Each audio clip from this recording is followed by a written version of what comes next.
అరే నాకు మ్యాథ్స్లో సైన్స్లో అన్నిట్లో 100 అవుట్ ఆఫ్ 100 మార్క్స్ వచ్చారా. నాకు అన్నిటికీ ఆన్సర్ తెలుసు. ఇప్పుడు కావాలంటే నువ్వు నాకు ఒక క్వశ్చన్ అడుగు, నేను ఆన్సర్ చెప్పలేకపోతే నీకు 500 ఇస్తాను. నేను ఒక క్వశ్చన్ అడుగుతాను, నువ్వు చెప్పలేకపోతే 5 రూపీస్ చాలు. సరే, ఫస్ట్ నువ్వు నాకు క్వశ్చన్ అడుగు. సరే, సన్కి ఎర్త్కి డిస్టెన్స్ ఎంతో చెప్పు. తీసుకో. అది కూడా తెలీదా?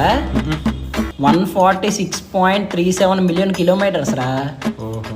ఇప్పుడు నువ్వు ఒక క్వశ్చన్ అడుగు. 3 కాళ్ళతో లోపలికి వెళ్తుంది, 4 కాళ్ళతో బయటకు వస్తుంది, అదేంటో చెప్పుకో చూద్దాం. ఏం క్వశ్చన్ ఉందా?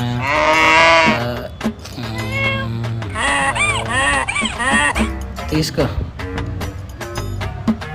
ఆన్సర్ ఏంటి? ఆన్సరా? ఇగో తీసుకో, నాకు కూడా